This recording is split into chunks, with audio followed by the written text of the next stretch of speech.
In exploring the theme of the web of life, I have thus far discussed two principal topics. First, the web considered as selectivity. Experience considered as what we pay attention to on the one hand and what we ignore on the other. And I showed how the way in which we pay attention to the world creates, isolates, I'm using that as a noun, isolates that we call particular things, events, and persons, and they seem to be disconnected and to be alone because we ignore the connections between them. And I used the analogy of weaving where the threads go underneath and join on the back in a way that is not seen on the front.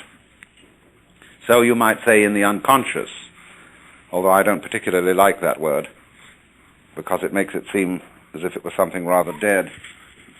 But on the unconscious side of life, as on the back of the weaving or the back of the embroidery, there are connections which are not published. Now, in the second part of the theme was the web as mutuality.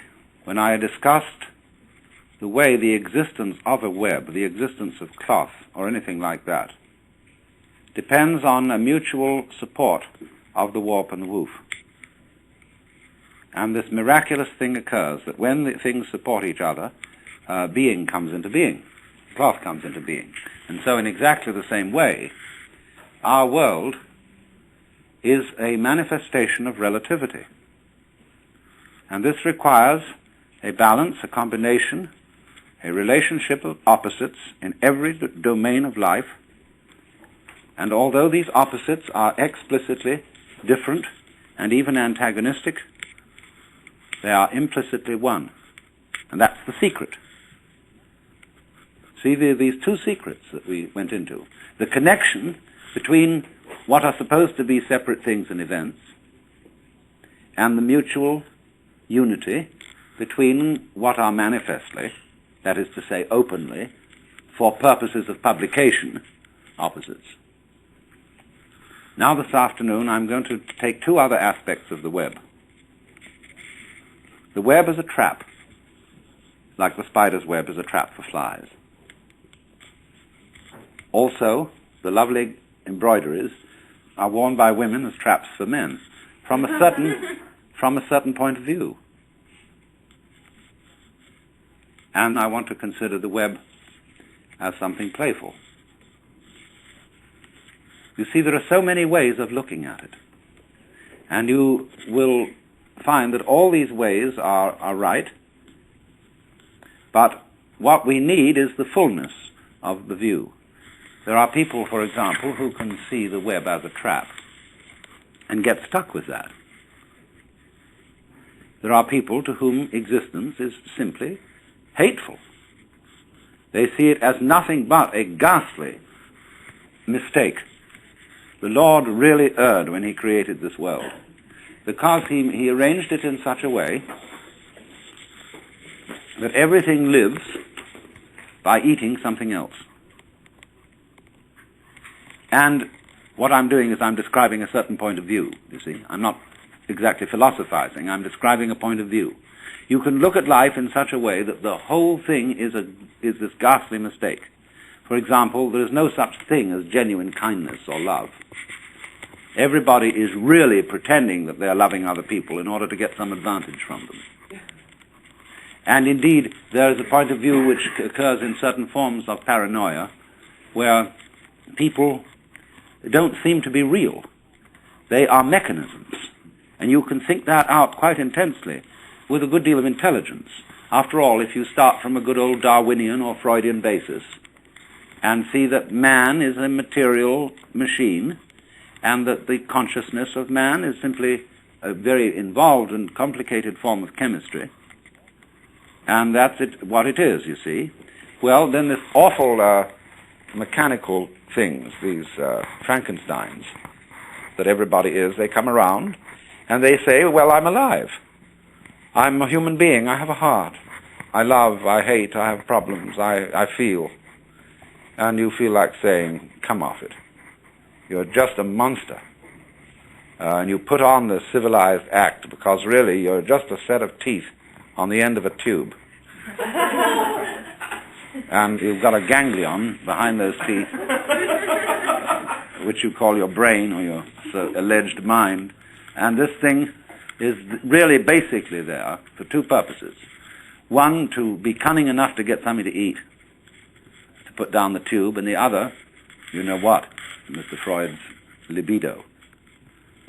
And everything else, you see, can be construed as an elaborate, subtle way of pretending that that's not really what you want to do. But you do, but you put on a great show. Now, some people, according to this view, get mixed up. They so repress that what they really want to do is to eat and to screw, that they get involved in higher things that are the masks for these activities, and think that that's the real purpose of life. And then they become what's called neurotic. And because they get involved in being pure camouflage. So that's what's called escaping from the facts, not looking at life, not looking at reality correctly.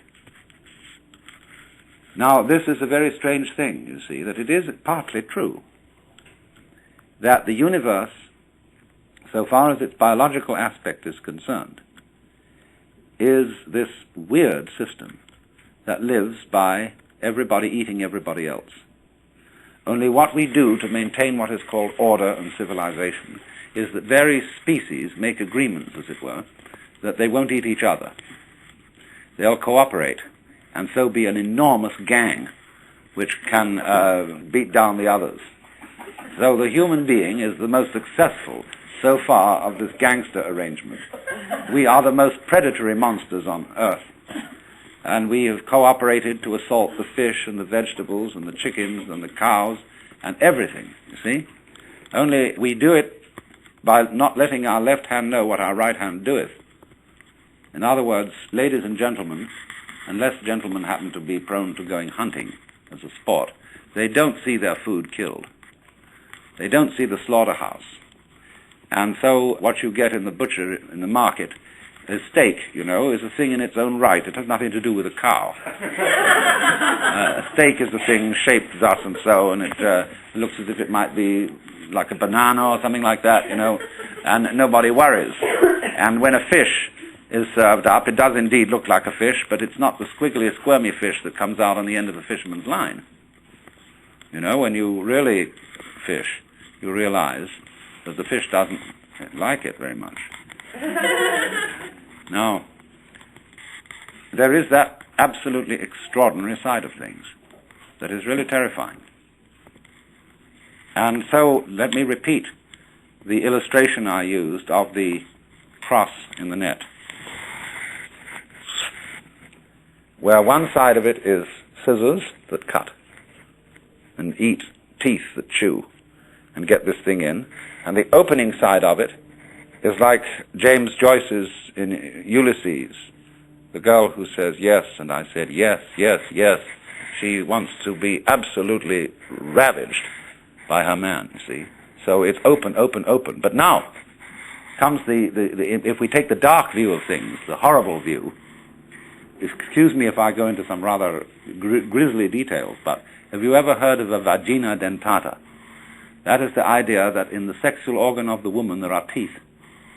And a lot of men have this fantasy, and so are rendered impotent. They don't make love, because they feel that the price of this blessed experience, this creative experience, this loving experience, is you're going to get trapped. You're going to get emasculated. You're going to lose your precious member.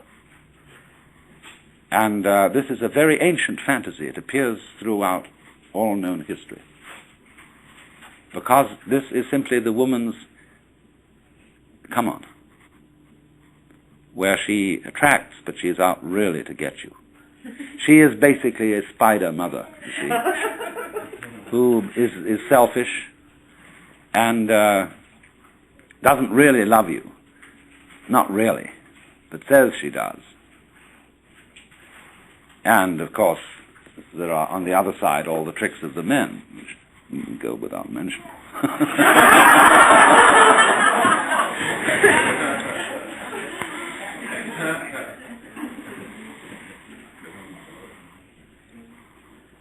So, this is a view of the world as a system of mutual exploitation and of maximal selfishness.